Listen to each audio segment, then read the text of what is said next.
Hello, welcome to another episode of Showboys. My name's Mike. I'm joined by my two favoriteest friends in the whole world on Thursday nights. That is Nick and Jordan. Nick, how are you doing tonight? I'm doing great. How are you?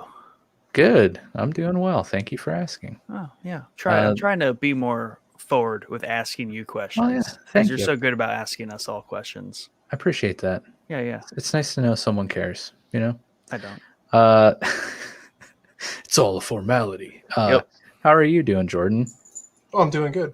Doing good. Nice. I'd ask how you guys are doing, but you already had that conversation without asking me. But Well, you sound good. You sound better.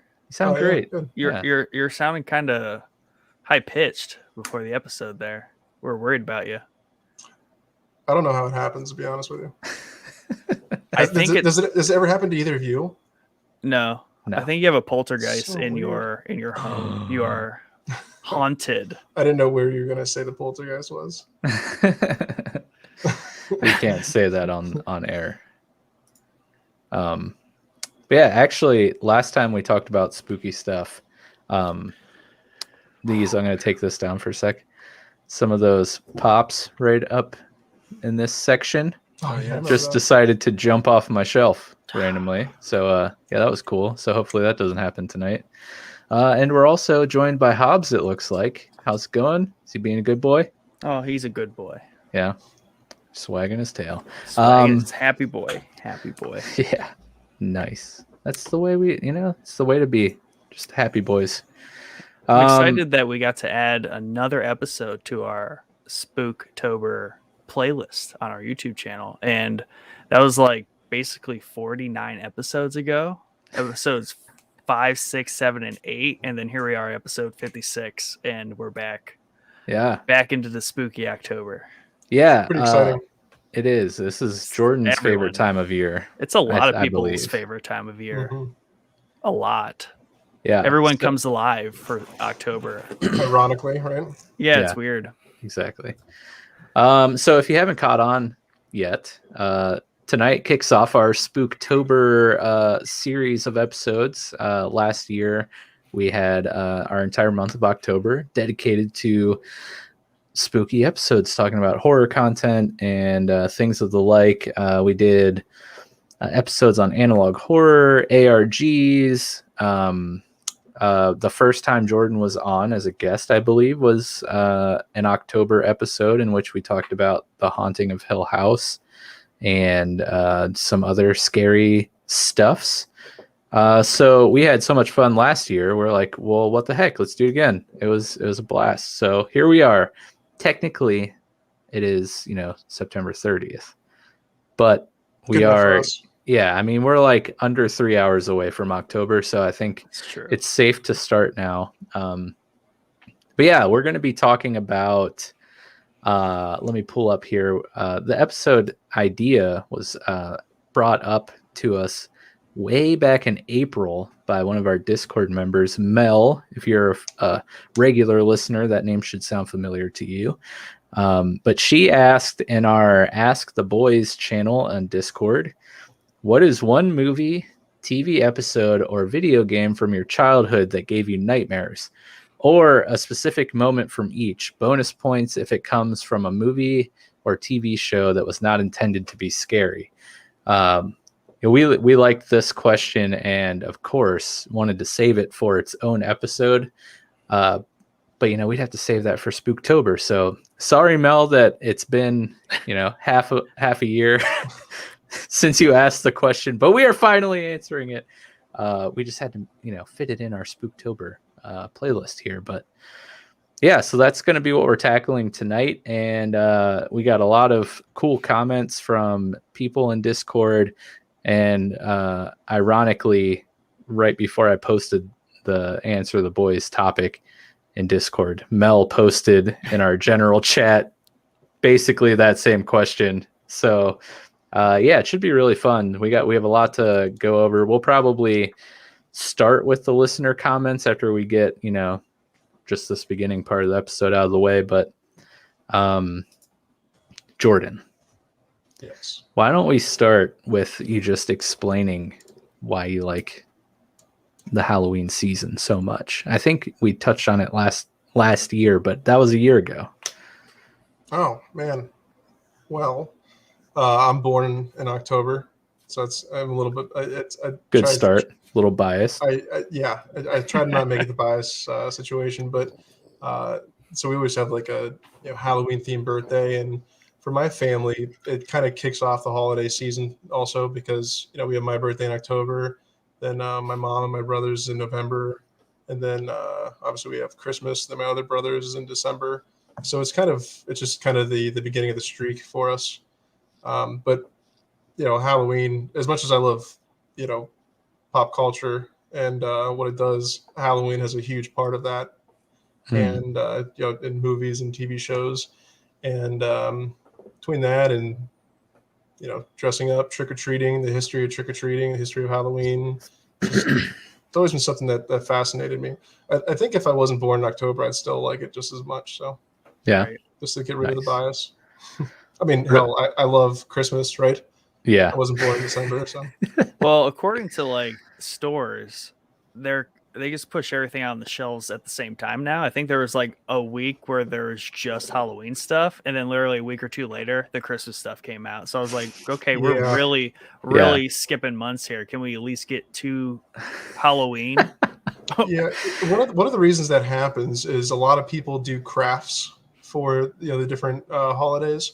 October or Halloween and Christmas are the two biggest craft seasons. So people try and put the stuff out there for people to buy and begin their projects. So if you go to like Joann's or Michael's or Hobby Lobby, obviously you'll really, really see them months in advance. And and Hobby late July, I'll go to Hobby Lobby just for a quick Halloween high. Yeah. So now we figured out the real reason Jordan likes October. Because it's craft season. He finally has an excuse. Yeah. Oh man, my eye is really itchy today. Uh-oh. Hopefully I don't have pink eye. Hey, with kids, you never know. You never know. The weirdest stuff comes in our house. But by the end of the show, your eyes just gonna be like this big. It's just gonna progressively grow. That'd be awesome. Get a little body horror on our first Spooktober episode. So Nick, what are your thoughts on Halloween, the Halloween season? Are you a big horror guy or Halloween guy? Or are you just kind of along for the ride? I'm mostly along for the ride, but what I enjoy is the festivities that go on around this time of the year. So obviously, Halloween themed parties, right? People seem to be a little bit more festive. It's definitely more festive than, just another random month out of the year where you throw a party. Like it gives people a good reason to celebrate something that a lot of people are able to celebrate without any kind of like hiccups. Like obviously there are people that don't celebrate scary stuff, October stuff, but in general, I just feel like it's just like a nice uplift going into fall. Plus, I like this time of the year. This temperature outside, at least in Ohio, is just crisp and cool, and I sweat a whole lot less. And, today was perfect. Yeah, perfect. Windows open. You don't have to run like AC, no heat. It's just everything's. I mean, when you don't have to run any climate control, to me, isn't that not the like ideal temperature? No AC, no heat. That must be perfect. It's economically savvy, that's for sure. Yeah. there is like, so as someone who does like in the service industry with IT, like I drive places, I go into buildings.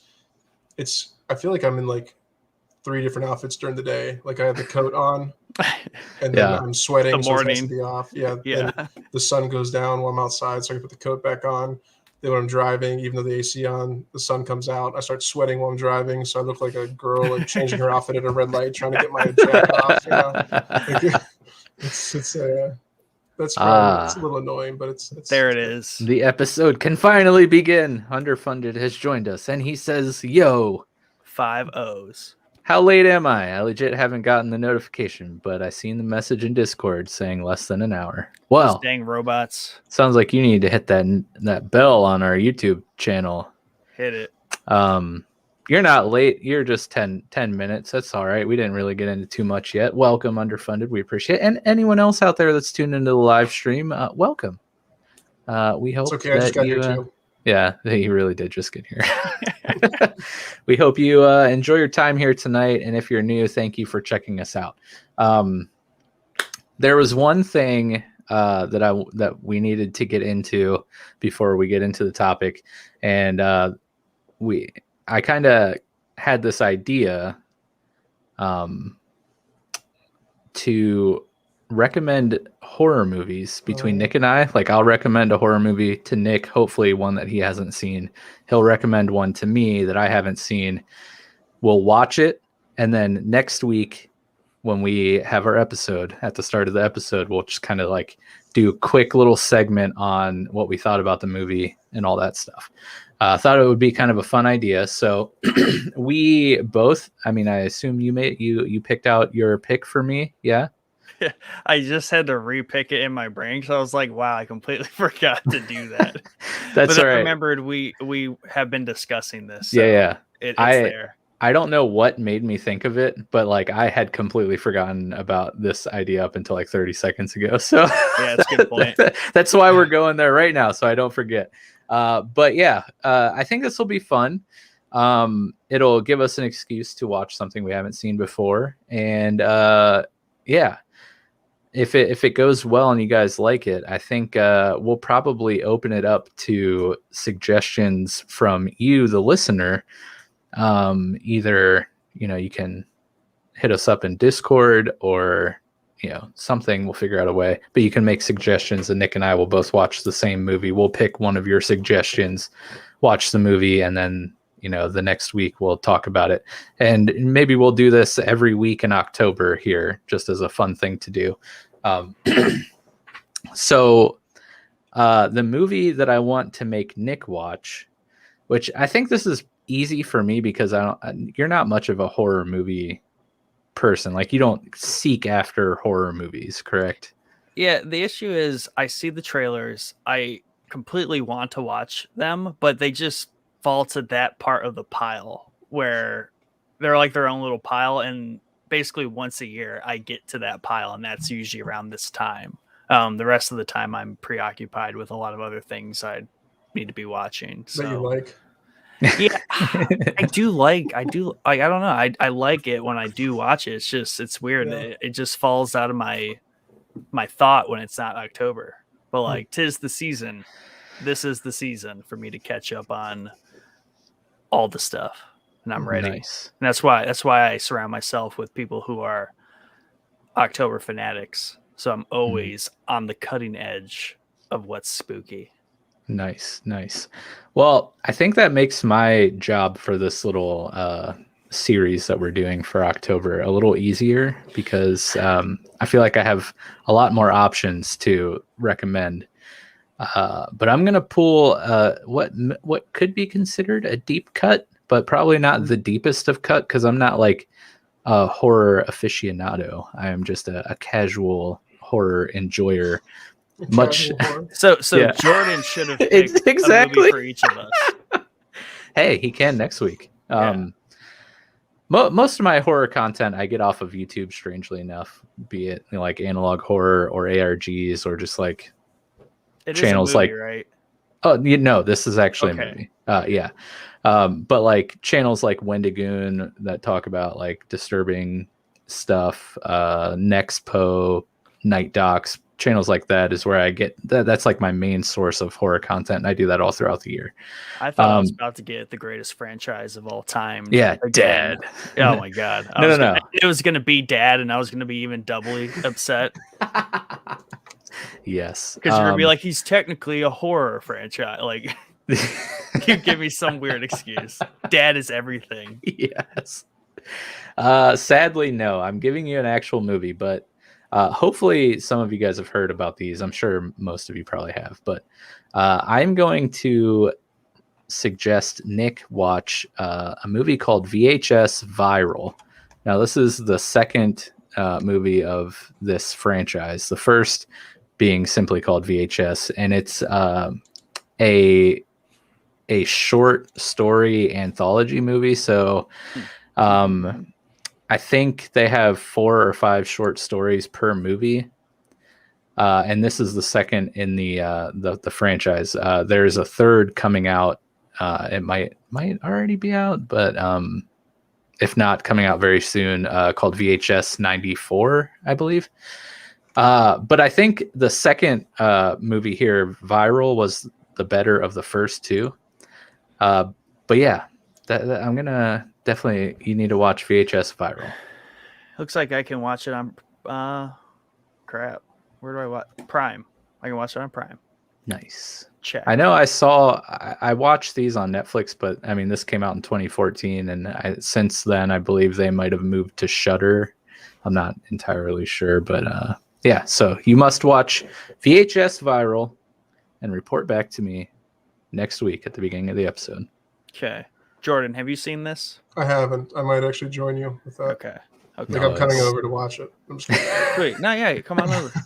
Yeah, it can be like Jordan, Hobbs, Nick, all on the couch. Yep. Just snuggling together, watching some VHS Viral. Hobbs is very snuggly. He's very comfortable. Just saying. It's good. Okay. Well, okay. I have a movie for you. Okay. And this is a movie I've not seen since it came out in 2003. And it's long enough ago where I can't remember if it's a good movie or not. And I need you to report back to me. I have my hunches, but I need you to report back to me and let me know, is it or is it not a good movie? Or, your general thoughts on it. But that's what I need help with. Okay. But for some reason, this movie hangs out in my mind. And it was during the whole Ring phase of horror where all the movies were like that kind of. The first Ring was my jam, but I was also in middle school when that came out. Yeah, exactly. But the movie is Darkness Falls. Okay. I'm writing this down. That's why it looks like I'm not paying attention. I was getting a sticky pad. Darkness Falls. Okay. I just watched that one last year, actually, too, for the first time. So you want to do my homework for him? No, I'm just kidding. Let's see where I can stream this. Hulu. All right. Very nice. Very nice. It says premium subscription, but I guess that's what they all say. Whoa, maybe I didn't watch that one last year. Never mind. That one. Nice. All right. Well, I shall watch Darkness Falls before next Thursday, and I will tell you if it's good or not. It's a lot of good comments.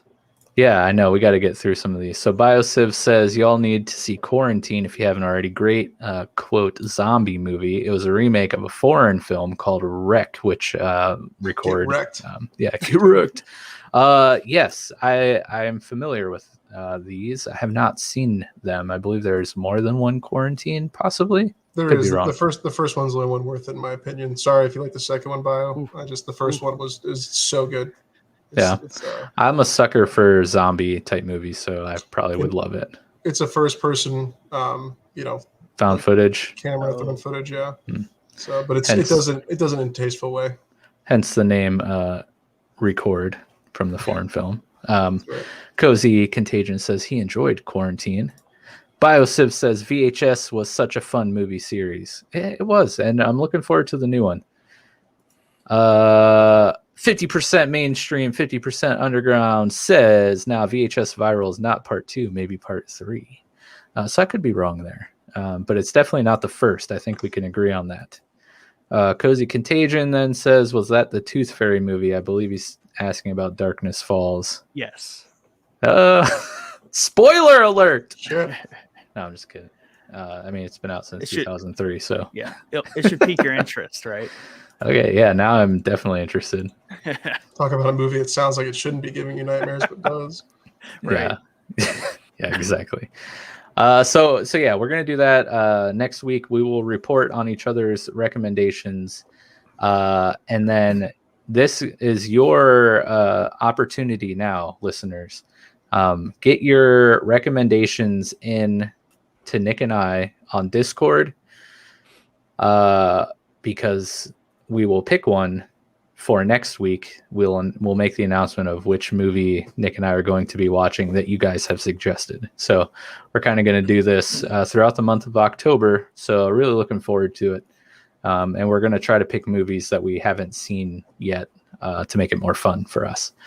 But yeah, so you guys just want to go through the listener comments on Discord, and then as their comments maybe bring up stuff that we thought was scary when we were children or whatever, and then we can go through our specific choices. Yeah, I think maybe going through the listener comments first would be pretty fun, and hopefully be an apology of sorts to Mel for taking so long to answer her question. Let's go to Mel's post this morning, because I think she says, where is it? She had a good graphic too. She did, and she made it because it's got her little stamp on it. And I think that's her in the picture cosplaying as some spooky horned demon. Wow. But yeah. Just kidding. AKA Mel. No, I'm just kidding. So she says, in honor of Halloween starting tomorrow, yes, it's a whole month, not just one day. You will not change my mind on this. Here's a little question for everyone. What movie scared you most as a child? So tonight's topic. She said, for me, it would be Poltergeist, The Witches, or Twilight Zone the movie, specifically the part where the grandfather pulls a demonic-looking bunny out of the hat. I still have nightmares about that thing. Whoa. Yeah, so Poltergeist, out of those three, is the only movie that I don't even know if I've seen the entirety of Poltergeist, but I remember seeing parts when I was younger, like around 10-ish, and it just scaring the bejesus out of me. That movie was something else, especially when you're a child. Jordan, out of those three, have you seen all of them? I'm assuming. I want to say, what was probably the first one? Poltergeist, The Witches, or Twilight Zone the movie. Yeah, so I never saw The Witches. I did see Twilight Zone the movie. Easily, I would say Poltergeist is the scariest for me, probably without even seeing Witches. Yeah, Poltergeist is for its time, and we watched it I think last fall too, and it's got some scary moments to it. Yeah, more so the Poltergeist activity, not so much the ghouls that you see and everything, but right. The bathroom scene where that guy goes in there and the camera guy, like one of the ghost hunters, you know what I'm talking about, the scene. His face Vaguely. His face is like yeah. There's something about that scene. I don't know. Yeah. And there's so many like iconic scenes from that movie too, or like lines or whatever. You got the classic "they're here" or whatever, or "we're here." Yeah. Honestly, again, the scariest thing is honestly like when she sits like the daughter down and slides her, she gets slid across the floor. Things like simple things like that are just like, I don't know. They're a little scarier than the Ghostbuster type ghost coming out. It's just like unnerving, unnatural, like stacking chairs. Yeah, I don't know, just like seeing a monster of sorts or whatever. It's like, okay, visually might be a little startling, but like just seeing something that is just unnatural, like it's just like that. It shouldn't be like that. Like it makes it feel weird. So real quick story. So we grew up in a haunted house. Yeah, yes. Actual not like a real haunted house. It was haunted. Yeah, he actually lived at the Factory of Terror. I grew up at the Carnival of Horrors. He was a prop. I know. When there's times we would come home, and every light in the house would be on, every cupboard door would be open, and it just what, like that type of stuff. That's is insane. Unnatural. Like we'd be like pulling into the driveway, and I think there was a time my dad's like, who in the hell left all the lights on, But we didn't do that, obviously. Yeah. That stuff, I don't know. Just even thinking about that is just makes the hair on the back of my neck stand up. It's incredible because you see that in a movie, you're like, why would they go back into that house? Right? And yeah, even I say that, and then I'm like, oh, I lived there for like 3 or 4 more years. Yeah, I had to go inside and like go to bed. Yeah, yeah. This is weird. Anyways. Yeah. Well, good night, guys. Right. What about you, Nick? Have you seen any of those 3 movies? I have not. Shocking. I know, right? I have not. I think you need to see Poltergeist. I think if I saw like imagery or like things from that movie, it would register as like just in my pop culture brain of things that I'm aware of. Wasn't there like a lawsuit of sorts because, or maybe not, I might be confusing this with something else, but there was definitely like an urban legend going around that like the skeletons in the like the pool flooding scene were like real skeletons or something because it was cheaper than I've heard this. than like using prop ones. Yep. I want to say it was this movie, and I want to say it was probably somebody like Mel or someone from our Discord that brought that up in an episode. I couldn't tell you which episode or who it was, but I think that was pertaining to Poltergeist. But yeah, I as we go on, Jordan, feel free to add any like real life spooky stuff. Real quick thing. So that movie obviously is like known to have like a cursed set, obviously because people killed during the making of it and everything, or right afterwards. No kidding that there's probably cursed if that's true. Yeah, right. Like what do you expect? Yeah, like that's always. Let's have a movie like where about demons. I got an idea. Let's summon a real demon for the demon movie. Nothing can go wrong with that. Yeah. Hey, I mean, it's a lot cheaper than hiring another actor and having to do the prosthetics, doing the CGI. It's way cheaper. We'll just get a real demon. His name's Steven. Steven the Demon. And that's where those kind of movies, there's lots of those movies over the years that they enter like the zeitgeist of just pop culture-ness because that just adds to the movie. Like you're no longer watching that movie because it's good or scary or whatever. It's the fact that all these weird things happened during and around the making of it, and it just somehow adds to the movie without obviously they never talk about it in the movie, but you're just watching it. Yeah. And there's something about this genre of horror,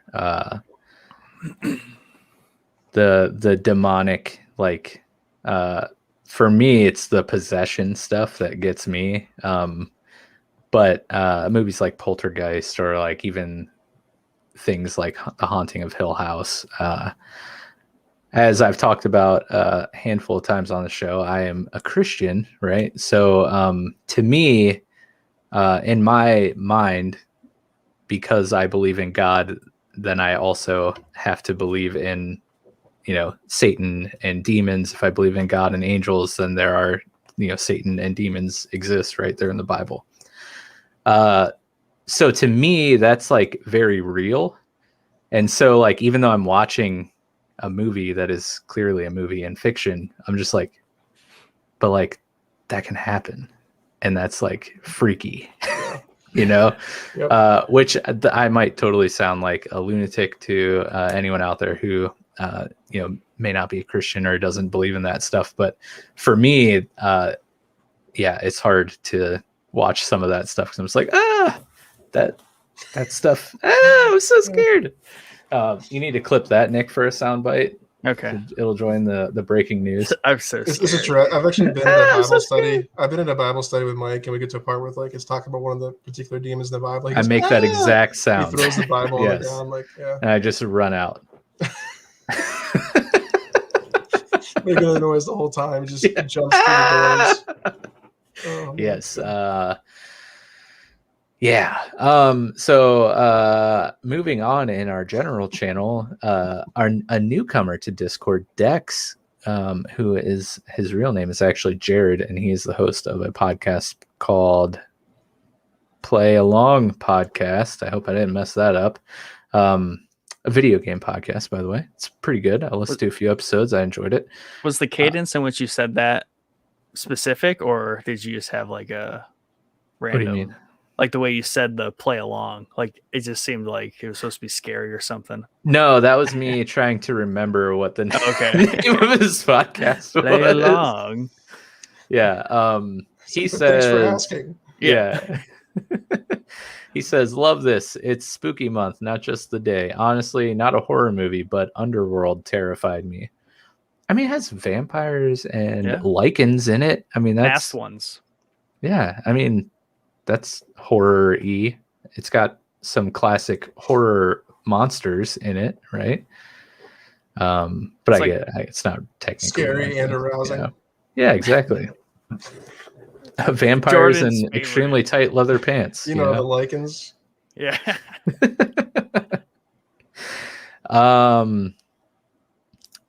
Moving on. So I feel like I got to do that every time Jordan says something. Moving on. Rachel's Holiday said, I've been thinking about this since Mel originally posted the question. I don't recall having nightmares about specific TV shows, but characters that freaked me out would show up regularly. Governor Ratcliffe from Pocahontas was one. So she gets bonus points because that's not a scary show, but right. She had nightmares about Governor Ratcliffe. For Pocahontas. That's awesome. Disney is good though, especially in the older animations of having that scene that is rather terrifying. Like that was kind of like a staple, whether it's like Ursula Jafar from Jafar. Aladdin. Yeah. It was pretty spooky in some of those scenes where he was getting all like the raged wolves out. In Beauty and the Beast, like that scene. I remember being I didn't enjoy watching that scene in that movie as a child. So the eels and Ursula and Little Mermaid are effing terrifying. Yeah, for sure. So but yeah, I'm glad that she threw something in there that wasn't a horror source. While we're talking about Disney real fast, have you guys seen the Disney version of Sleepy Hollow? Yes, like a long time ago. That was a really early animation, right? It was. That's an old one. Makes it a little scarier too. Yeah. I would recommend anyone listening, if you haven't seen that, look it up and watch it. It's not a very long cartoon. I think there's like 2 or 3 cartoons under the umbrella of that name, and just a small portion of it is focused on the Ichabod story. So you got to watch it. It's really good. Nice. She then goes on to say, the other movie that to this day freaks me out too much to ever watch it again is E.T. I've seen it once, and once is enough for me. It's during Halloween. E.T.'s kind of creepy. I think it's I think it's E.T. Yeah. Probably. I mean, he's just a freaky little dude. Underfunded replied saying, E.T. screaming in the bushes scared the F out of me. I miss that movie. I need to watch that again. I'll watch it in honor of Rachel because she can't. I'll take that bullet for her. Yeah, and the fact that E.T. just kind of looks, I mean, you know what he looks like. It's kind of scary. Do we? What is Jordan doesn't? I mean, I don't know if I can say on this show. I don't want to be demonetized because all the money we're making, we couldn't survive without all the money that we make on this show. Which, by the way, that was not the banner I was trying to put up. If you're interested, we have a Patreon page at patreon.com/showboyspodcast where you can go and sign up to be a patron, so that way I can feel safe saying these not safe for YouTube things like what ET looks like without fear of being demonetized. But no, I mean, especially if you see that movie as a kid, like ET doesn't look cute and cuddly, that's for sure. So I could definitely see being scared of that. And plus the story is kind of, a little frightening when the government gets involved and then they're like trying to take ET away and then all that. I mean, I could definitely see being spooked by ET Smart as a kid. kids watching ET but being scared of the government, not the alien. Smart That's right. kids. Yeah, I think Mike gave me pink eye, guys. I think.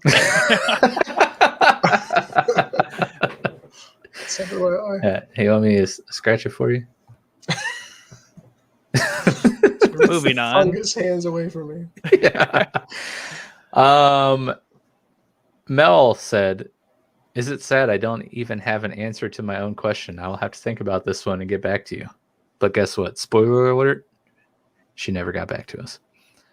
But that's okay because she answered it in her original post. Yeah, she doesn't have to answer it. She asked like 6 months, the same time. Actually yeah. So next Halloween we'll talk about what scared Mel as a child.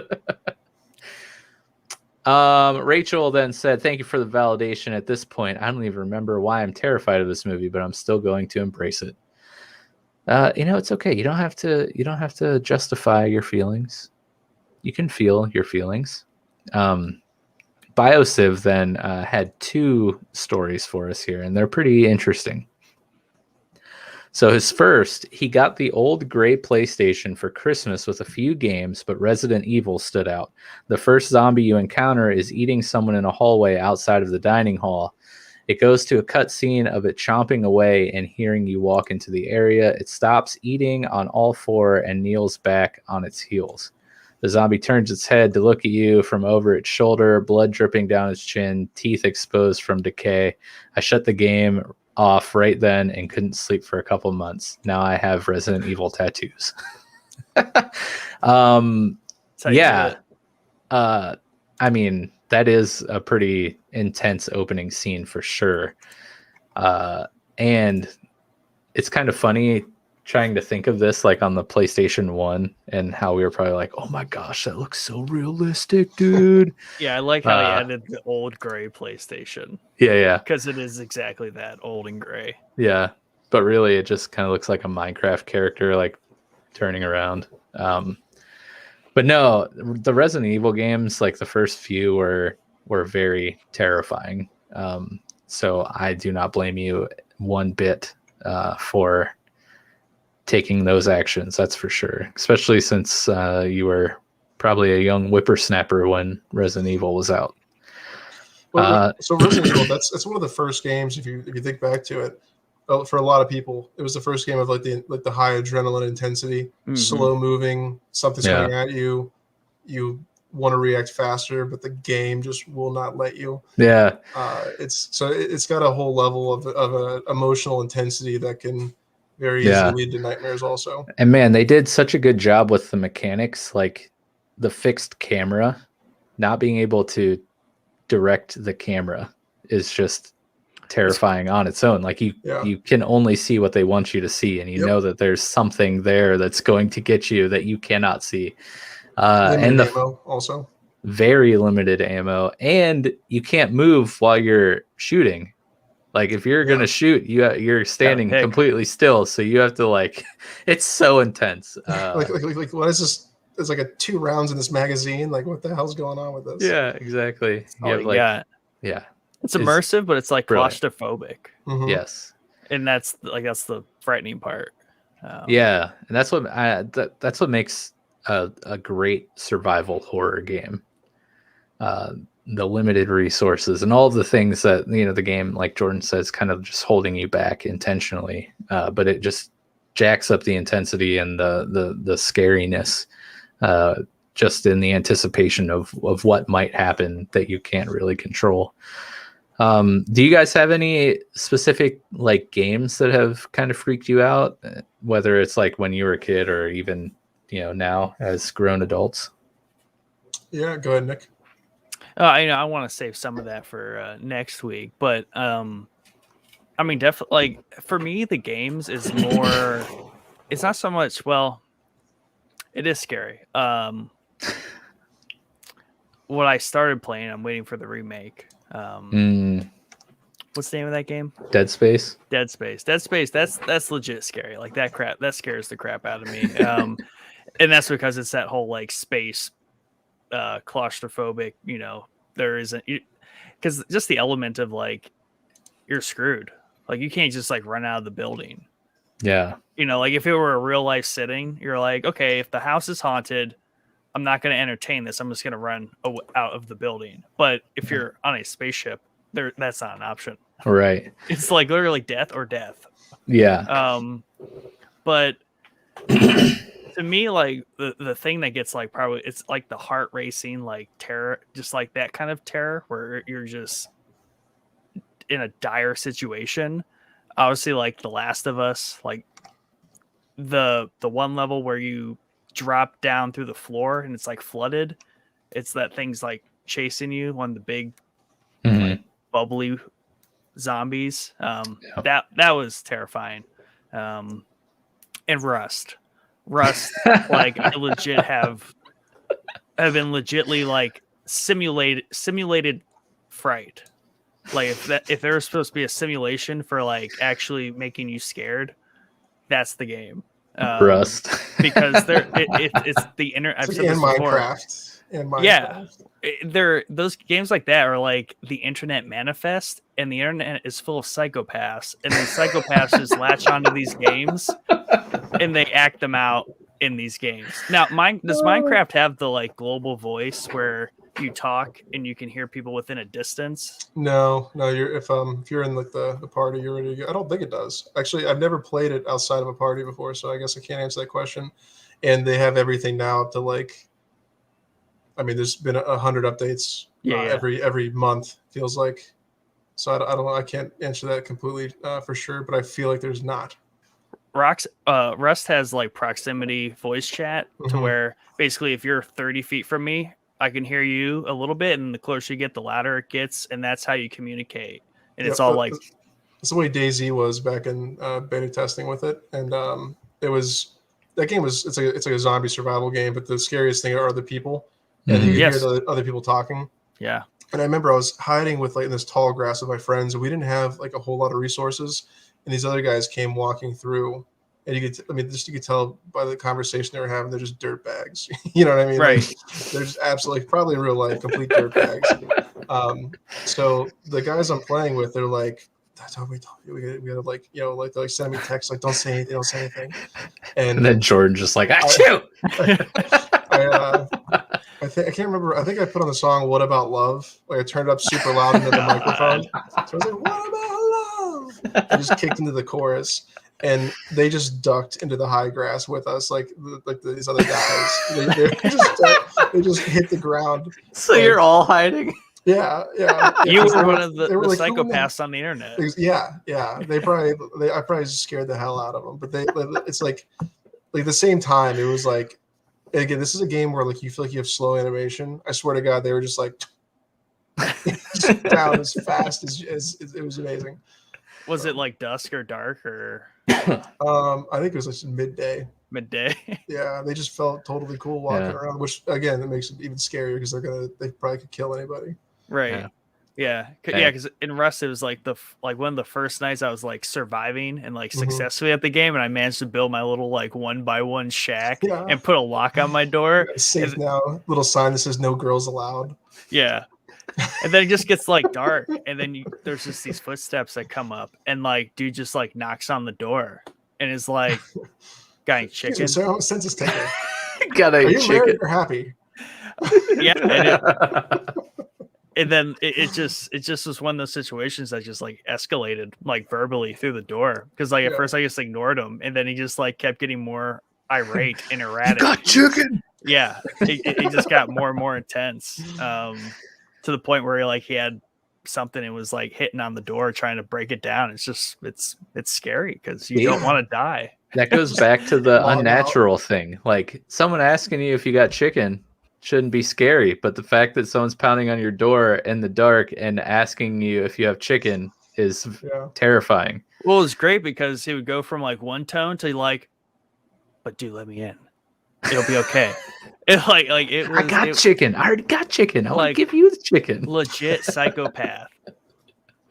I taste the sauce. You have any sauce, man? I got the chicken, but I need the sauce. Oh, dude, that's great. But to your point about Dead Space,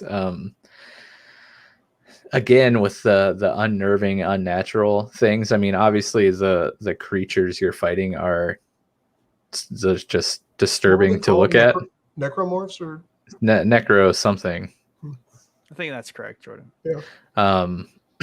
But the environment, like you said, being out in space and the fact that you're trapped on this ship, the sound design in that game is so good. Like just the ambient, like clanking of the ship and like scratching or footsteps scurrying, or the passengers or members of the space crew that haven't died yet but are just absolutely insane and like singing a song, or like one guy is just like banging his head on one of the walls of the ship, and that stuff is just like, oh, I feel very uncomfortable right now. Yeah, and it's all miscues. There's a lot of miscues in that too. So like the dude like banging his head on the wall of the ship, like nothing threatening happens, but like you are legitimately scared and you're like, what is about to happen? Nothing. Yeah, just be scared for no reason. That game crushes all of those points, all those undertones and things very well. Let's move on to Biosiv's second story here, because you're right, I don't want to get too much into the gaming stuff because that's kind of going to be our episode next week, spoiler alert. But his second story here, he said, story. I know, it's pretty great. Because I have questions. Well, I don't want to say I can relate because I can't relate to the first part, but I can definitely relate to the second part. Biosiv says, I was sent overseas for a summer as a punishment for bad grades freshman year. Pause. I love the premise here. Like, yeah, exactly. Like, it makes sense. You need to know that though. Right. But the circumstances in which he was able to be sent overseas as punishment is just like a great preface here. And I want to know more, but I might do this to our kids if they get bad grades. But unlike Biosiv, I don't have family overseas. I'm just gonna ship them over. Send them to Iowa. That's terrifying enough. But he goes on to say, I stayed with family, but was pretty bored and bought a mini DVD player I could hook up to a TV. They used to sell bootleg games and movies at the corner shop, so I picked up the movie Signs. This was ridiculously low quality bootleg with big subtitles. Yeah. I love that.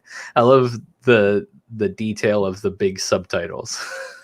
you reading this, I think correctly reframes in my mind. The first time I read it, I took it as like his family was the one selling bootleg games and DVDs on the corner. I was like, that's kind of cool. Like, more intrigued. Yeah. The movie made from this story, that will be how the script is written. Yes, exactly. Yeah, it's really Biosiv's family runs the corner shop. Anyways, he says, I ended up watching this movie for the first time by myself at 2 a.m. in a different country next to a cornfield. The scene where the alien walks by at the kid's birthday party destroyed my inner strength for days. I remember seeing this movie also when it came out, and that scene, like, still when I think about it, now I've rewatched Signs since, and it's not nearly as terrifying now. Didn't age too well, but at the time, I was like, oh my God, that looks so like realistic. That's horrifying. Like, one of the best parts of that scene is Joaquin Phoenix when he's like, yeah, exactly. He's like, he has the reaction as like the average viewer, probably Biosiv's reaction, right? So it's cool to have him. Joaquin Phoenix just ties it in all together. Yeah, exactly. His reaction there was amazing. And I also live now. Literally, a cornfield is my backyard, so I think about Signs often when I'm sitting outside at having a fire in the summer, or your children are playing out there. Yeah, my girlfriend has there's 6 corn stalks in our garden. So there's like a UFO probably comes down. It's like, what can I make out of this? The worst. This is the worst. So much to work with here. Make the Space Invader pixel guy, just by removing just a couple. Yeah. I've been playing a lot of Timberborn lately, and that would be like extreme difficulty map, just like the small. Mike's been going hard Anyways. on the Beavers.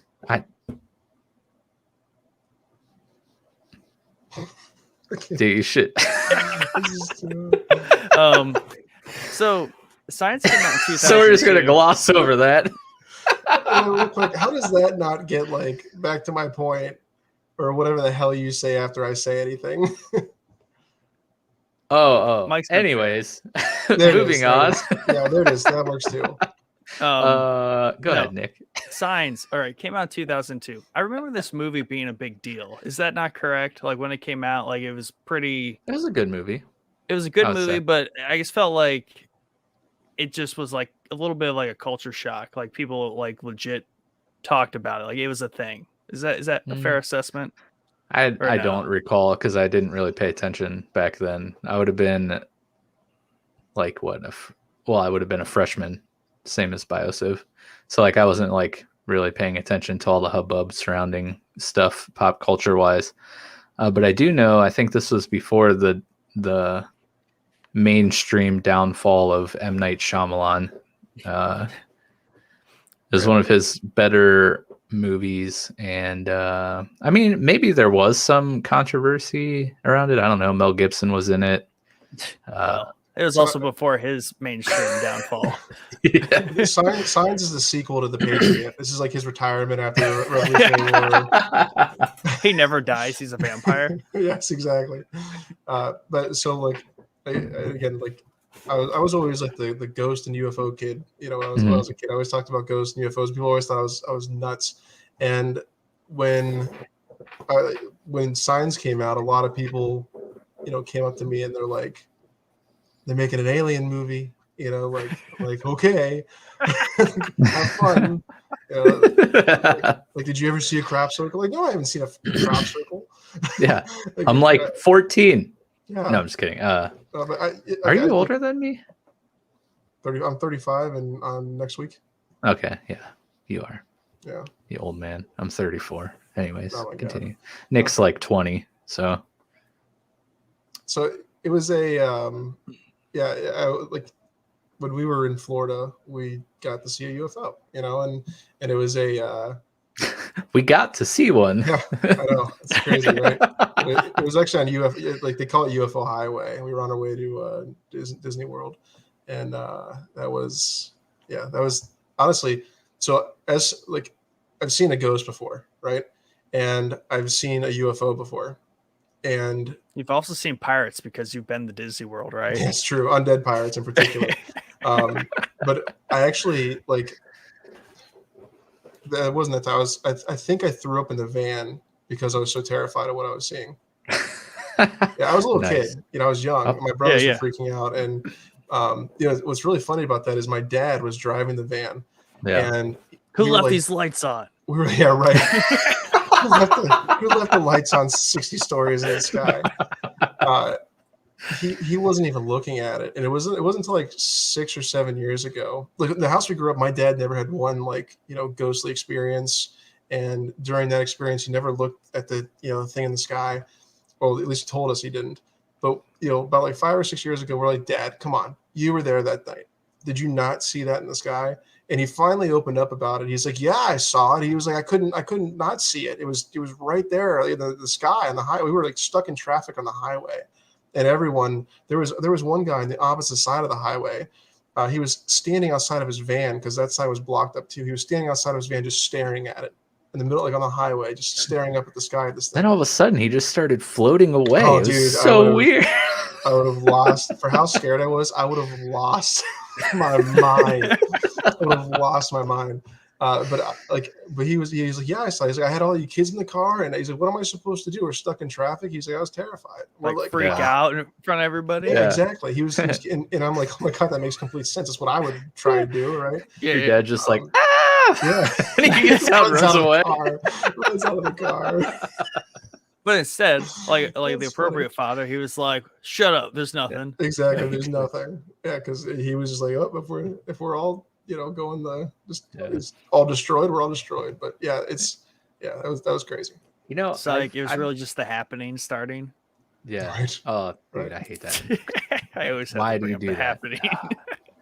It's your favorite movie, Mike. Oh God.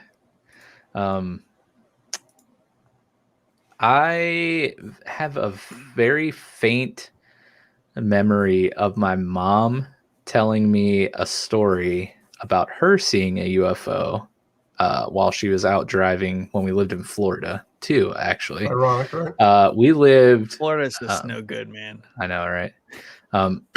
We lived over on the west coast of Florida, having stints in like Clearwater, Largo, and Newport Richey, which are all kind of like 45 minutes south of Tampa Bay.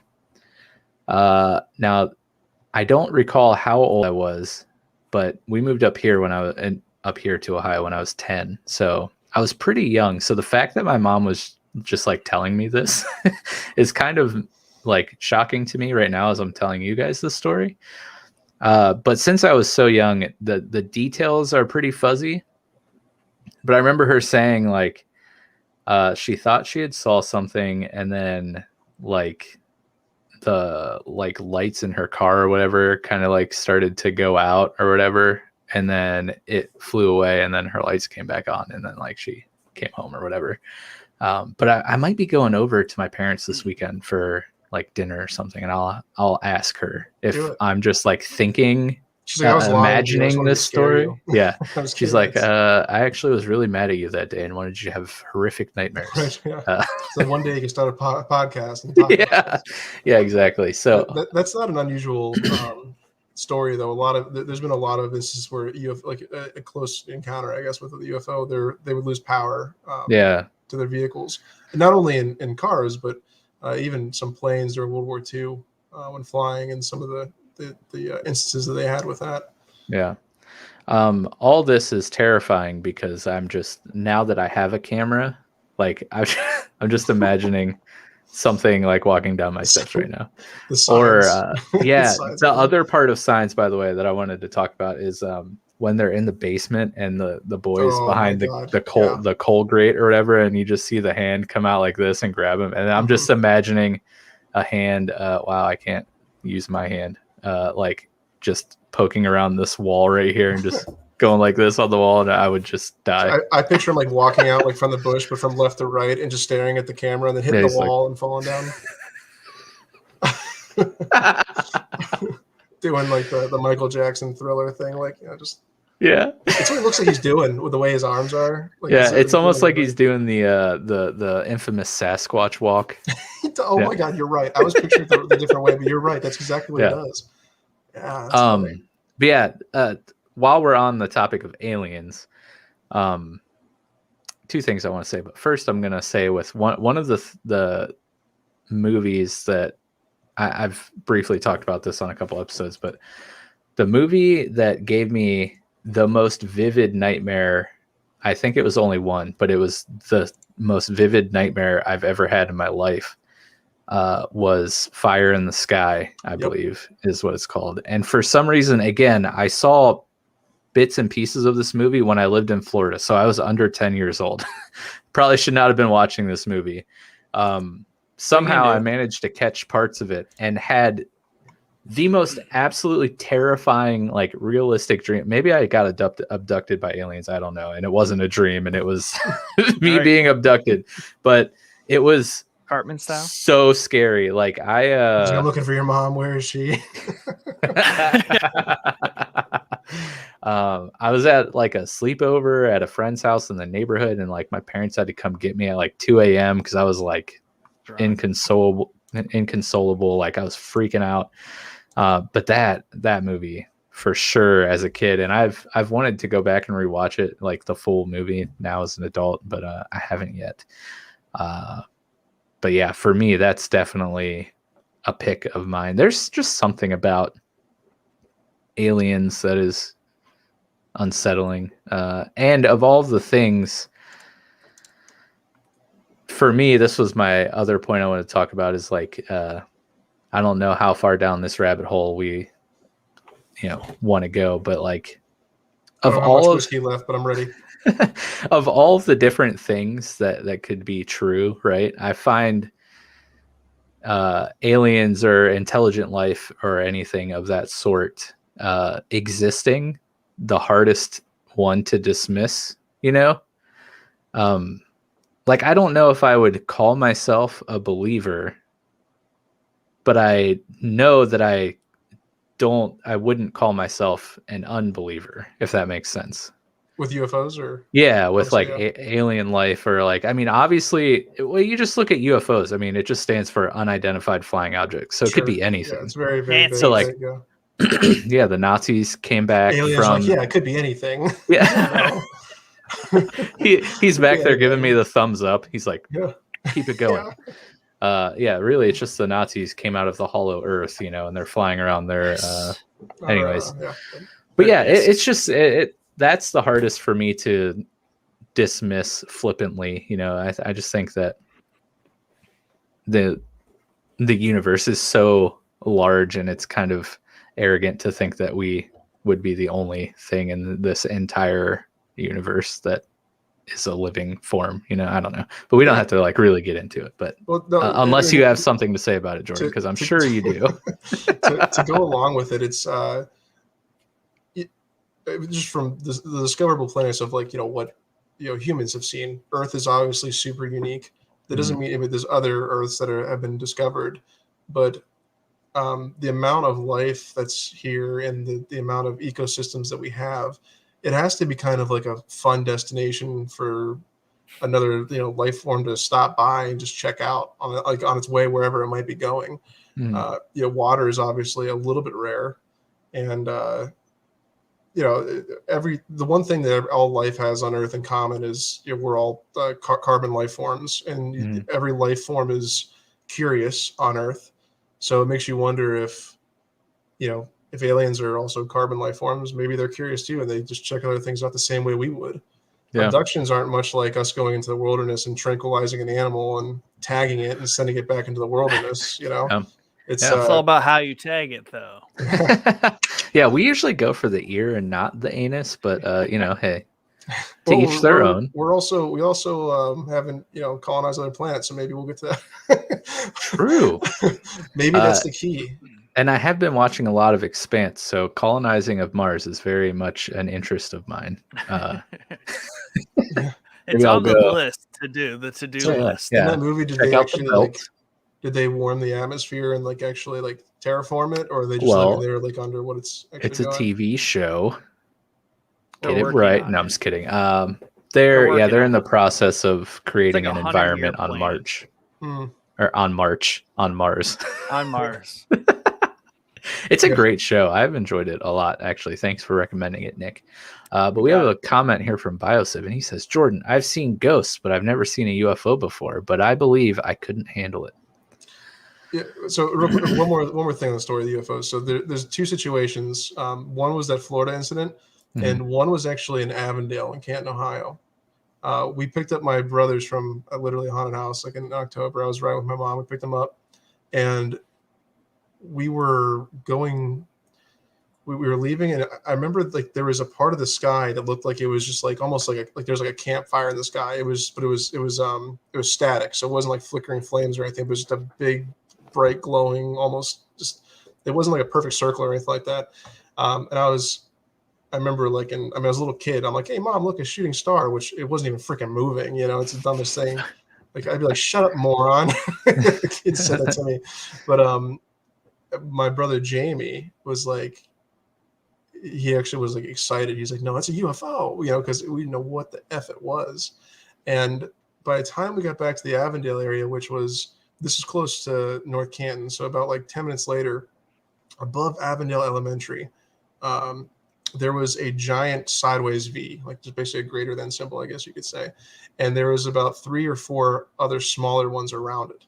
And they were just like, I mean, if you took like a black sheet and you put a bright light behind it and carved these symbols into it and the light shined through perfectly, that's exactly how it looked.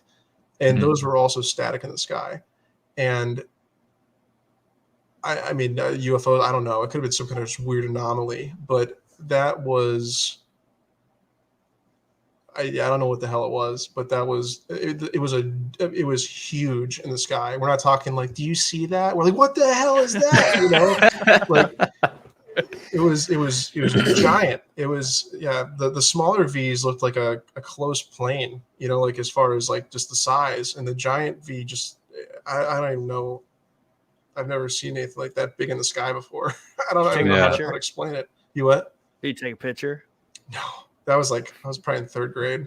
Oh. But so here's the funny thing, going back to the UFO situation, we're on vacation, right? Mm-hmm. We literally had a video recorder in the van with us. Not one person thought to pick it up. Yeah. Not one person. Well, it's like that is always like the argument, like why haven't we seen, like, I'm just going to use Bigfoot as an example. I don't believe in Bigfoot necessarily, but it's just the first thing that came to mind. Like, why haven't we seen evidence of Bigfoot or giants, right? Yeah, giants. We'll use giants. But like, I would assume if you, like, in your situation, Jordan, came across a giant, your first thought wouldn't be like, oh, I better get my camera out. You're probably like, oh my God, I might die. There's a freaking giant in front of me.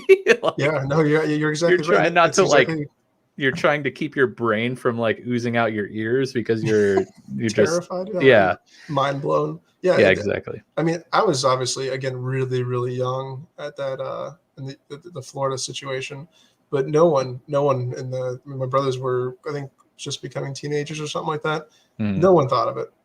Thinking back, we probably didn't even know how to run it. My dad was probably the only person who knew how to actually run the. And there's nothing there. You what? And there's nothing there, according to your dad. Yeah. Exactly. Yeah. Yeah. But now he admits it, obviously, but he sure as hell wasn't. He's like, I swear, there's nothing there, guys. Yeah. And he's like, just look away. Looking up at the camera. But yeah, with all that stuff being said, this movie terrifies me as a grown man.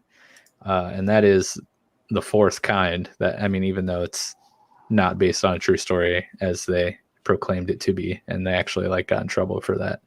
But that movie, if you haven't seen The Fourth Kind, very unsettling and terrifying. Have either of you seen The Fourth Kind? Yeah, I know I keep saying this, but I watched it last year. Yeah. You can't stream Signs as an update for anyone that wants to watch Signs after this discussion, but you can stream The Fourth Kind on Peacock TV. Ugh. So in other words, you can't stream The Fourth Kind because nobody has Peacock TV. It's free at least. True. Underfunded says, I'd move to colonize in a heartbeat. Well, you are colonizer. Get him. Shame. You are a resident spaceman. I mean, the creator of Glow Home, a UFO twin stick shooter. Little shameless he's in plug. Space, actually. He is, yeah. Cell reception, not great. That's why he's a little late today. Moving on in our comments here, unless you guys have anything else to add. No, just that the Fire in the Sky is one of the most terrifying movies. Also, we've talked about that before. Noah, my cousin, terrified by that movie. Also, gave us both nightmares when we were kids. Yeah, and I believe what's the character's name? Travis, the guy, the actual person. I think it is because that movie is based off of a person's experience, whether or not it's like a true abduction. That's up for your own interpretation. They did do the lie detectors. That was true, and they all came through perfectly truthful. He was on Joe Rogan, I want to say, within the last year or two. You're kidding me. I got to watch that. No, I believe. Maybe Nick, if you want to fact check that. Who's the guest? The guy from Fire in the Sky. Yeah, you'll also have to fact check that. But I do want to say that he was on an episode of Rogan. You're not talking about Bob Lazar, though, right? This would be sure. No, I'm not talking about Bob Lazar. But that's another crazy story. It is. Robert Patrick? The Terminator? T-1000? Or Mike Rogers is who he plays in the movie, I think. Okay. Travis Walton is his name. Yeah, in Fire in the Sky, Travis Walton relates in his own words the best documented account of alien abduction yet recorded. Yeah, episode 1597. There you go. Bam. Travis Walton on the Joe Rogan Experience. So I don't think I listened to the whole thing. I listened to maybe a clip or two. But yeah, I definitely will be listening to that entire episode tomorrow. So moving on here, Underfunded said, it gave me nightmares as a kid, but it wasn't even about the clown. I had reoccurring nightmare for years about the red balloon. No matter where I went in the dream, it would drift into view.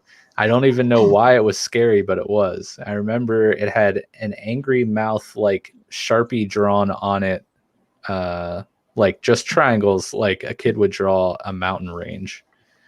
It's actually pretty terrifying. Yeah, I mean, a balloon with sharp teeth following you around everywhere you go is actually incredibly terrifying. I'm gonna pop. Yeah, I'm gonna pop. Any second, I'm gonna pop. It makes me think of like else would be terrifying. The Kool-Aid Man following you around everywhere. That would be terrifying. Yeah. I was just thinking of a red balloon with sharp teeth, and I was like, oh, you know what else is red? The Kool-Aid Man. And he was always just like bursting through walls. Well, that kind of sound like a Slim Jim commercial. Anyways, I'd never seen it, honestly. Full transparency. You seen the new one? Nope. I have not. We have not seen any It's. No It's. I haven't seen the original, but I saw the new one. Nice. That's pretty crazy that all three of us haven't seen the original It. No, it's pretty weird. Yeah. So this is going to be the last episode of Showboys, since none of us have seen the iconic movie It. Or Star Wars. I'm just kidding. Yeah, Star Wars. What's Star Wars? Actually, that was true for me up until last year. So, whoops, whoopsie. Hey, but I can no longer say that because I've seen everything Star Wars now. Now I just got to start reading the books, but I got to learn how to read first. There's some new Star Wars stuff on Disney Plus. Just saying, the anime stuff is out there. Yeah, what's it called? Visions. Yes, and they also just recently this week released. Basically, it's just the sound effects. They're just like 8-minute episodes of just like different sound effects. I haven't watched it or listened to it yet. Whatever I guess there might be visuals. I'm not sure, but narrated by Jar Jar. Yes, that was a lightsaber.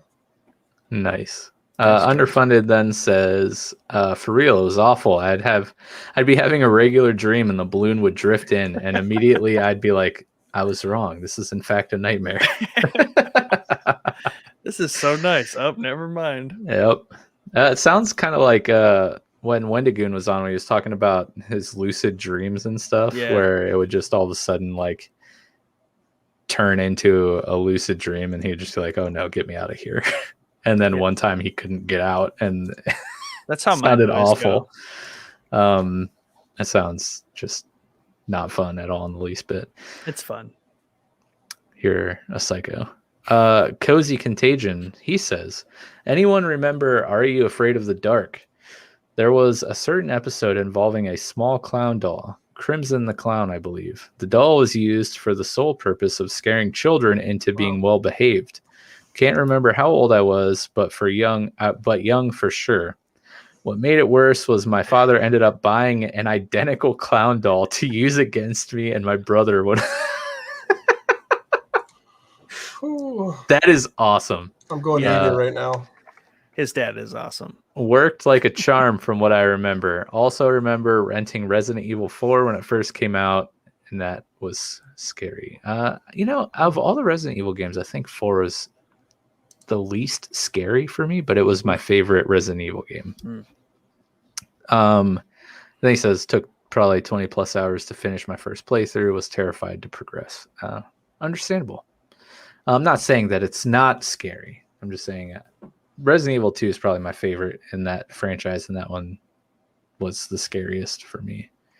But yeah, it's just there's just something about the zombie genre of games or movies that it's probably my favorite genre of horror. And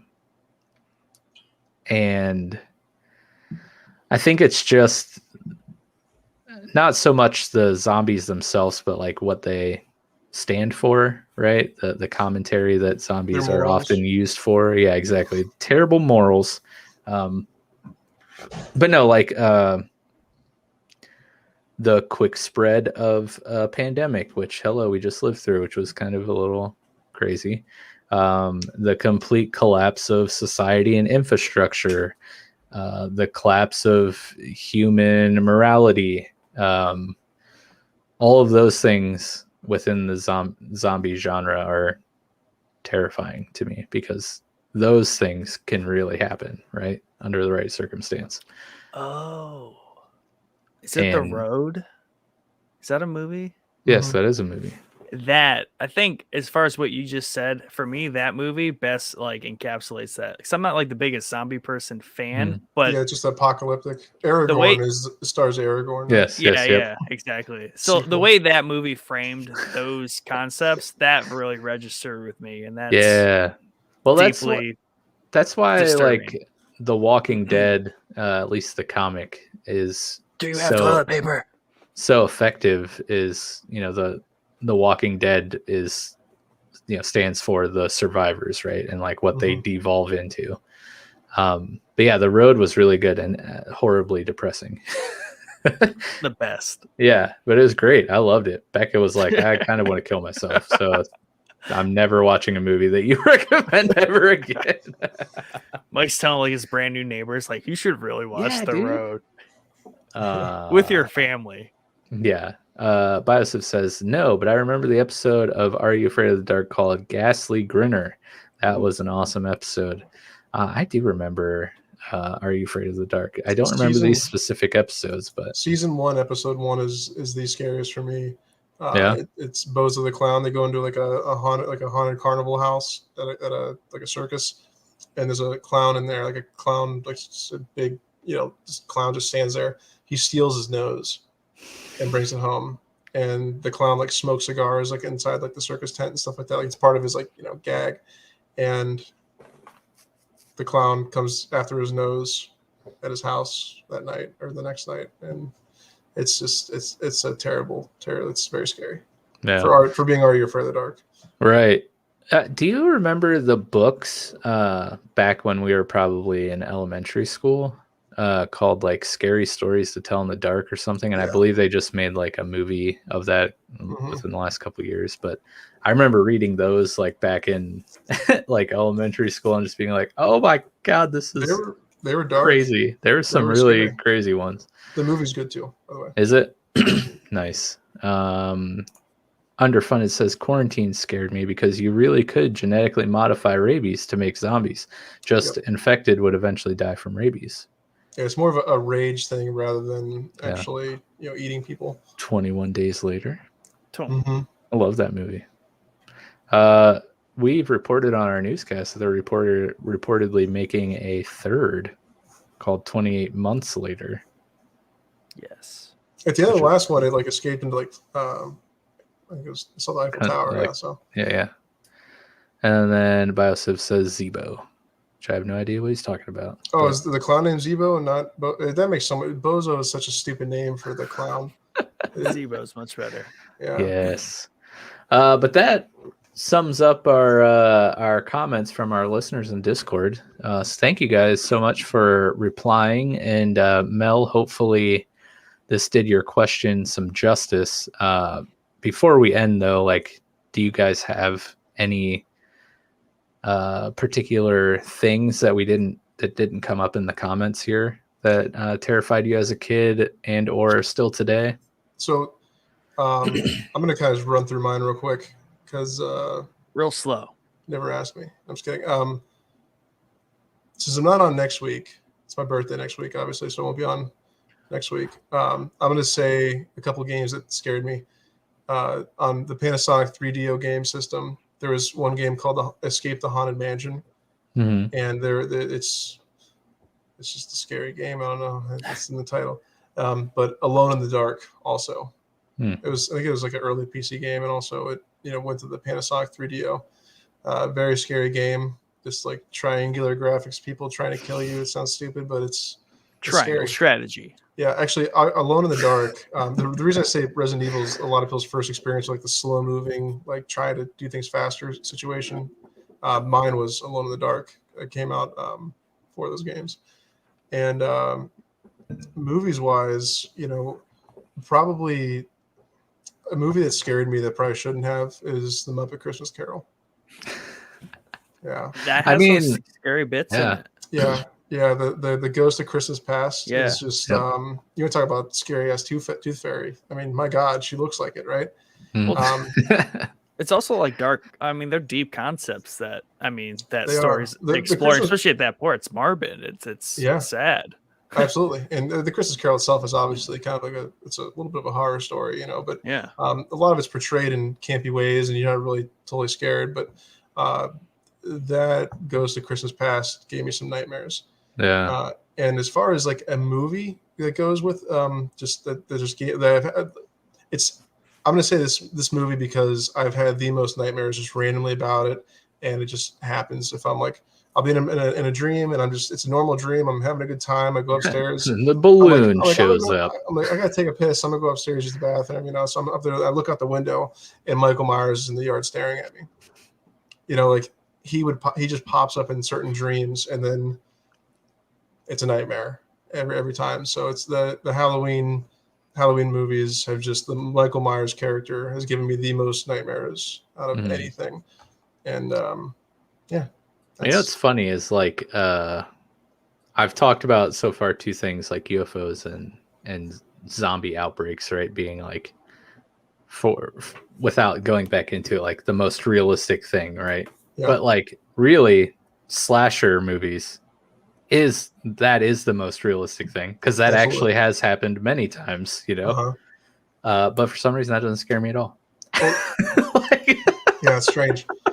You know what I'm saying though? Like, but like original... that happens. Oh yeah, it's probably happening right now. Does it, Mike?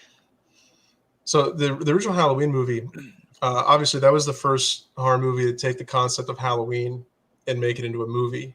And not only was the first one to do that, it was actually the first scary movie to be centered on Halloween, a story around Halloween itself, the ghouls and the goblins, to take the focus off the ghouls and the goblins and the skeletons being like the threat and putting it into like a person that is out there to kill you. So that was another thing that movie did for pop culture that was kind of groundbreaking. It's overlooked, especially for what Halloween is. Obviously, Psycho was out before that, where it's like slasher films, people killing other people. But that took the concept of Halloween, going out trick or treating, and having this creepy face guy kill you and your babysitter. Yeah.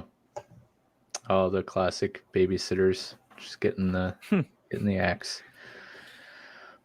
What about you, Nick? I think it was just like maybe. I mean, The Ring always kind of just sits with me, but I've watched it so many times to this point where I've like basically desensitized myself to it. And now it's more of like a novelty to watch. And I just more reflect on how much it used to scare me. But definitely like the whole look out your window and see like Michael Myers out there. Not that, but like say, I remember sitting in my house and like in my living room and obviously just it being pitch black outside because I lived in the middle of the woods. So when it got dark, it got legitly dark. And just like either the Ring type character, just like in the window. And sometimes I would purposely like just imagine it just to freak myself out. And then like, back to what I was doing, like playing with Legos or whatever. But yeah, definitely. And then your phone rings. Well, they didn't have cell phones. Is that why they call it the Ring? No, I'm just kidding. Yeah. It's a ring. It could be so. It's kind of weird though that it should call I don't know. Yeah. By the way, that movie, you think I'm going to say I just saw it last year or just watched it last year, but I just saw it this year for the first time. Nice. Oh, yeah. Congratulations. What you think of it? Like 20 years later, seeing it for the first time. I wasn't that scared actually. Right. Yeah. Middle school Mike was terrified. Yeah. Yeah. I guess when she finally because never if anyone who hasn't seen the Ring movie, you expect the just to be like the whole movie. It doesn't happen like till the very end. Yeah, And I'm like, that's a very good job of like building the suspense up. At least I feel for like if I younger saw the me, trailer, I feel like if I saw the trailer and saw it like when it came out in theaters, I'd be like, I feel a little ripped off because I didn't get that. Thing. I haven't seen the second one or anything like that. So yeah, you're not missing much. I don't think I have either.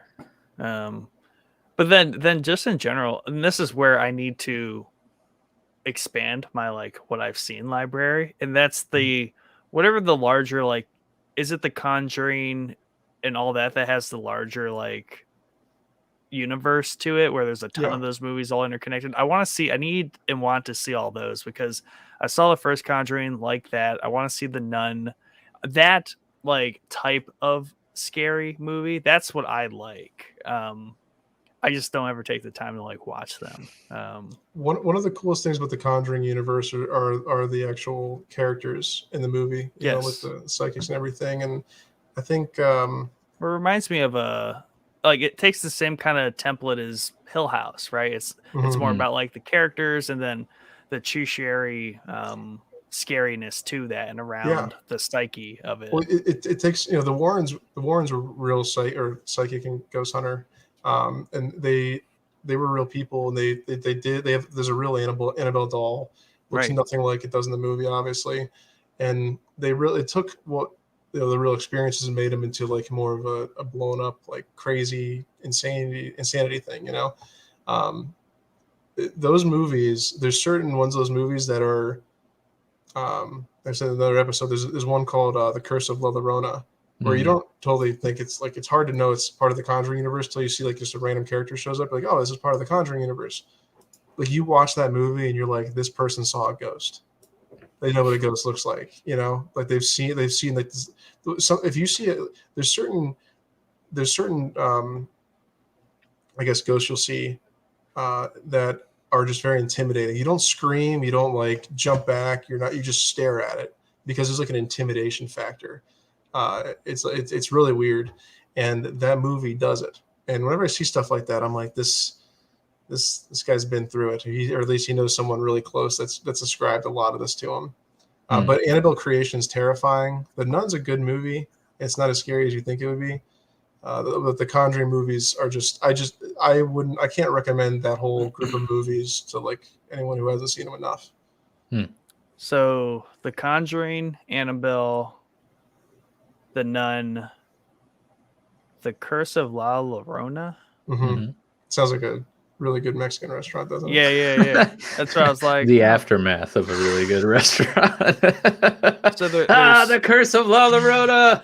Oh, there's 3 Annabelles. 3 Annabelles and 3 Conjurings. That's good. Yes. Yeah. Wow. Okay. Yeah. Annabelle obviously goes off on her own little adventure. Annabelle Creation. Yeah.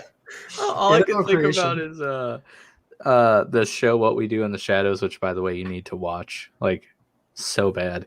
But one of the 3 main vampires, she has a doll of herself made that's like living, and it'll just like show up in random scenes and just like talk to everyone, and that's what I'm imagining is like freaking Nadia's little doll roaming around having her own adventures. It's creepy. Dude, you have to watch the show. It's great. Oh yeah, so Annabelle Creation. I remember watching that with my girlfriend, and this is probably 3 years ago. I had to like take myself out of it and like just like I'm like, listen, this is like I'm stressed out. I'm really, really stressed out watching this movie, and it doesn't happen a lot, but it was happening during that, and like I had to like open my laptop and like play like a video game while watching it. But like it was such a good movie though. Like I wanted to know what was going to happen, and so I remember I think I booted up a game called like Trove. I don't know what Trove is, but it's kind of like an RPG Minecraft. Anyway, I was playing it, and I'm like sitting there like looking at the screen's my laptop. I'm still like, my character's just running into a wall. Yeah. Constantly, and I couldn't take my eyes off of it. And then about like I think it was probably like maybe 7 or 8 months later, maybe the next October, I was like, this movie was so good, I want to watch it now. I've seen it before, I'm not going to be scared, and I was just as scared as the first time. Nice.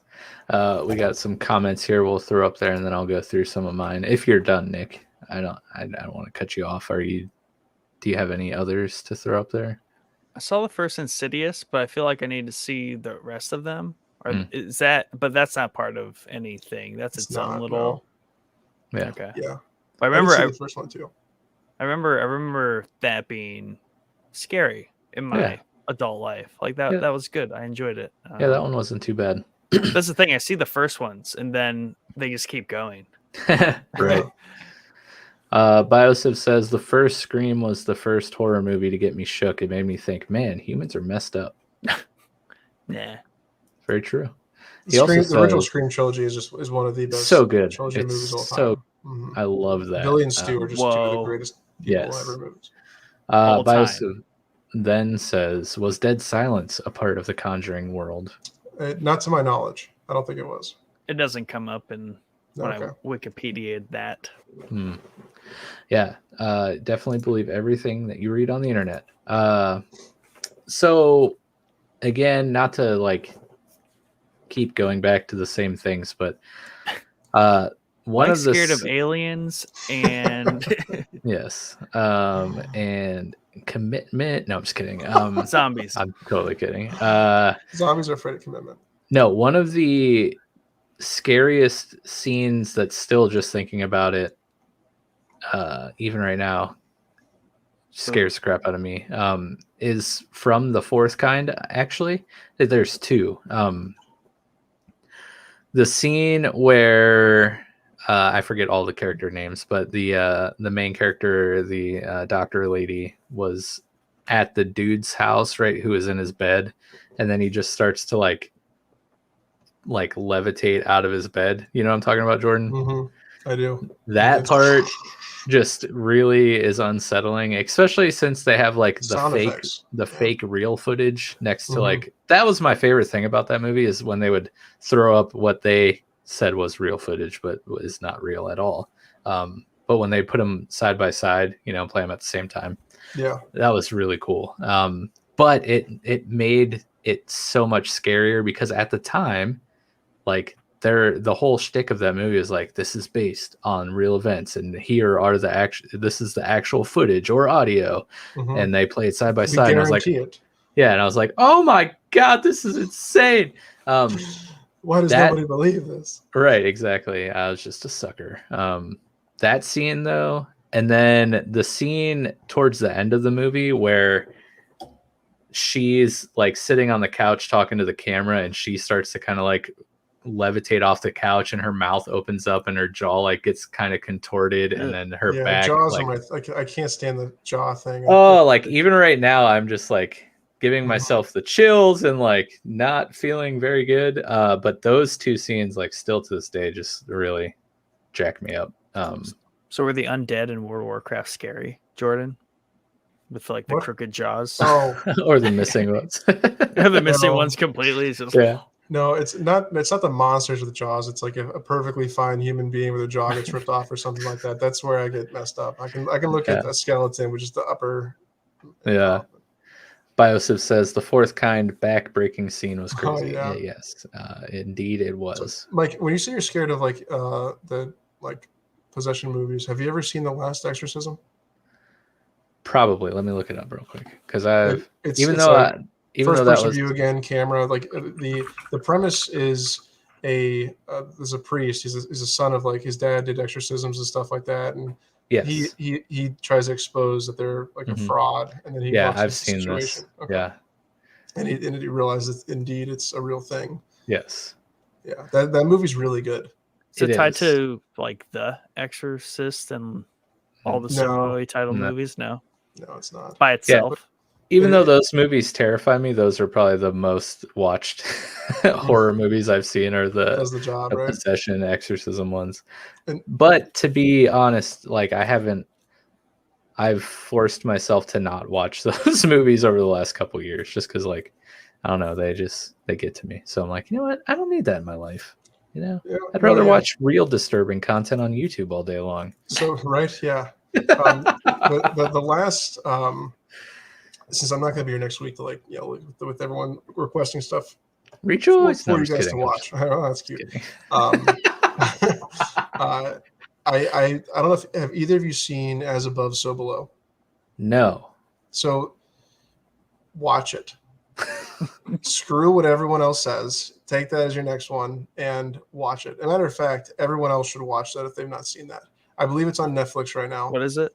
As Above, So Below. Kelly got one of the first year we were dating, or the first like October we were dating. She's like, "You got to watch a scary movie. You probably have seen it." And I'm like, "I've never seen it." She's like, "Oh my god, we got to watch it." Prime Video. And it's on Prime. Nice. Okay. When when it was over, I was like, "What?" You know, like, and you guys are probably like, "This is so stupid." But like the whole idea though is just like it's the first person and everything too, but it's a mind bender, as absolutely. Nice. And it's all about going to the catacombs in France, I think. Mm-hmm. And basically it gets close to hell, and they start seeing things that border hell, and it's it messes with you. It's Nice. really, really good. It scared me, and I keep going back to watch it. It scares me every time, but I keep going back to watch it.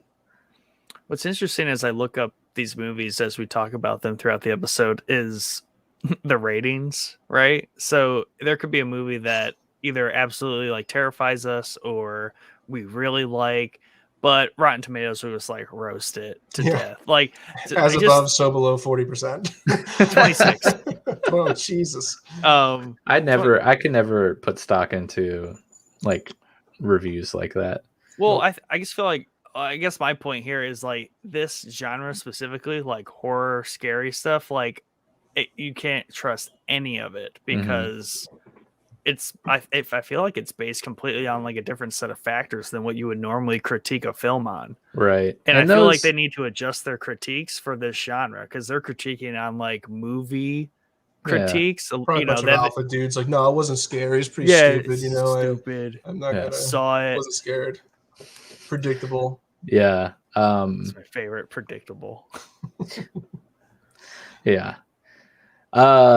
So those scenes from The Fourth Kind, from when I was a kid, I was freaked out by Jurassic Park. I saw that like at the drive-in on the like mega huge drive-in screen. And that was terrifying. We already talked about Fire in the Sky. Of course, you know, like the classics, watching Freddy Krueger when I was too young and then like never wanting to go to sleep. But okay, Mike. A movie that I saw recently that like doesn't terrify me, but is just very stressful to watch, kind of like what you were talking about, Jordan, with I forget the movie that you were talking about. As Above, So Below? I don't know. No. It was one of the Annabelle movies, I think, where you had to like play a game or something. Yeah. Like you just like physically couldn't watch it. Was Midsommar, which came out a couple years ago. Like it's not scary. It's just, again, it's unsettling and like unnerving. And there were a lot of parts where I was just like very stressed. And I was like, this is hard to watch, but nothing super crazy is happening. But that's a movie that I love and would recommend to anyone. And it's even better if you go into it like not knowing anything about it, because I didn't really know anything about it. I just was like, oh, this looks fun. I'll go see this in theater by myself. And then I was like, oh my God, what am I doing to myself? By yourself. Yeah. That's funny. Yeah, I would say those are probably the ones that stick out the most in recent memories. It's funny you say Jurassic Park on there. Like when I was a kid, I was super stoked to see. I was like a dinosaur geek when I was a little kid. Yeah, but like as a little kid, seeing the T-Rex and like the raptors chasing around the other little kids, you're like, yeah. Less normal people are like, oh my God.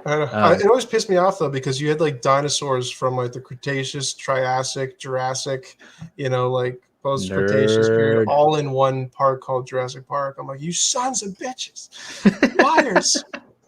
Actually, you know the sound the raptors make when they're in the kitchen, like going after the two kids? There's just like the little like almost cough sound, like whatever. Like Logan. Toothpaste? Yeah, I know that.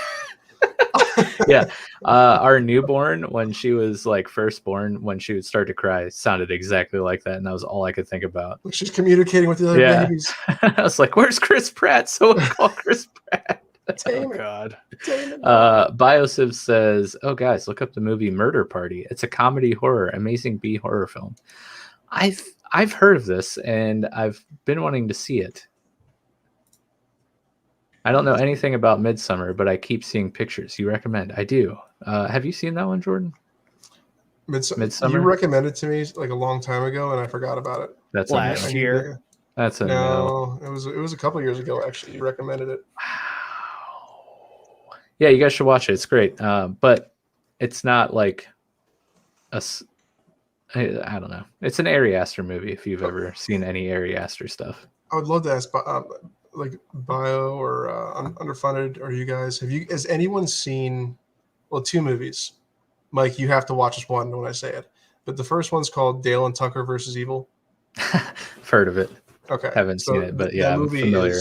Is absolutely hilarious. That's I'd recommend watching that because it's actually a good movie. It's funny. Mm-hmm. This other one that's a comedy horror movie that you might get through 10 minutes, 15 minutes, maybe 30 minutes. God save you if you finish it. But it's called I can't even say the damn name. Zombievers.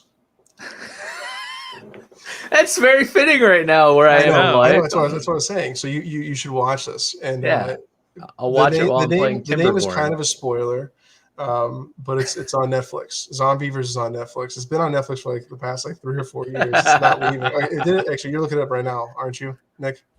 See if it's still on Netflix. What was the first part? I just got the beaver part. Zombiever. Zombiever. You missed the most important part. I know. It reminds me of the we don't ginger. Watch like a Discovery Channel. It's on Tubi for free or Pluto TV for free. Man, it finally. You rent it on Prime. It's finally been dethroned from Netflix. It was on it for so long. Nice. Or maybe we have it on our Plex server. I don't know now that I think about it. I'm doubting it. But it's on Tubi TV and what else? Pluto TV. Okay. Which I'm familiar with both of those apps on Roku at least. I've not Pluto's used really them, but yeah. 24-hour Three's Company channel. Ooh. Hey there. All in.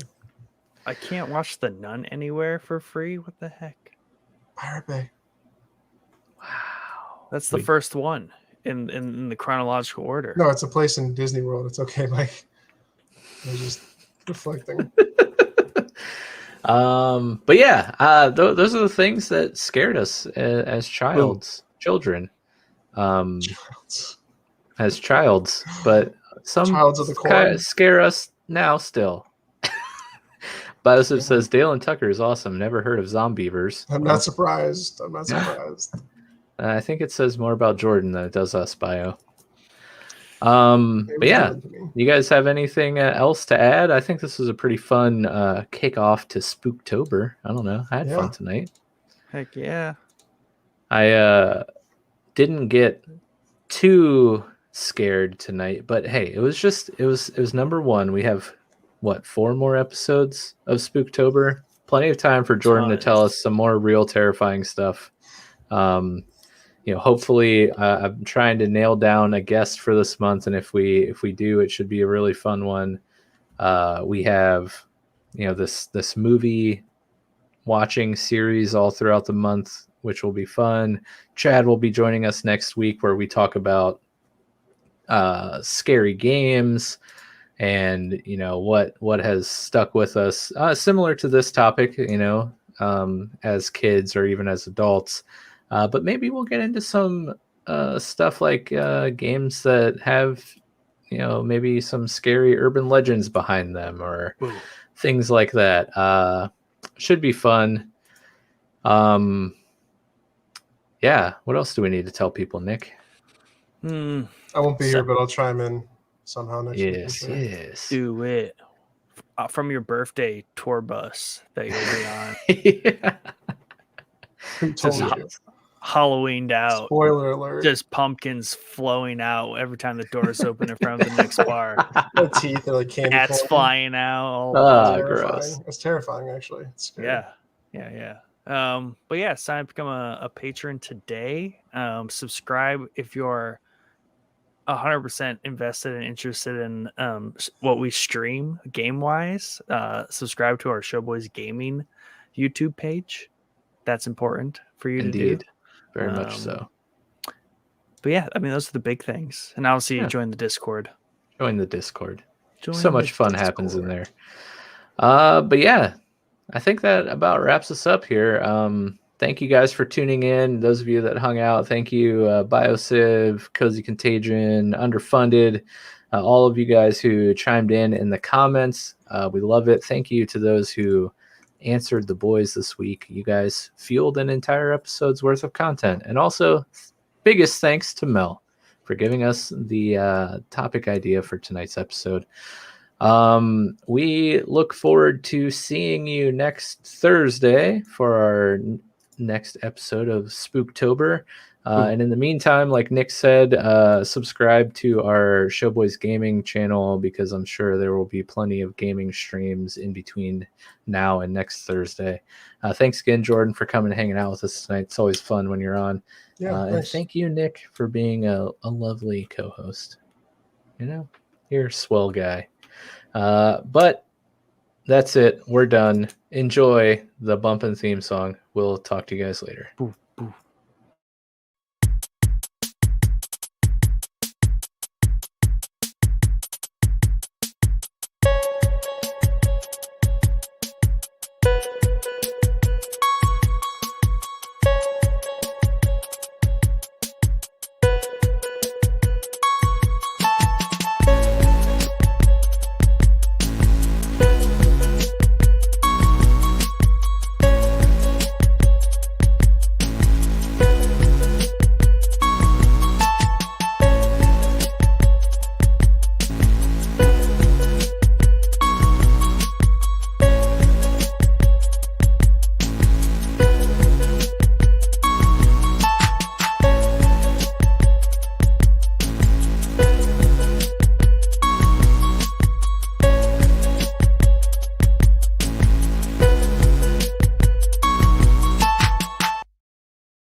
I'm going to be honest. I'm sitting here looking at all these Conjuring movies, and I'm like, I should watch one tonight, but I'm too scared to.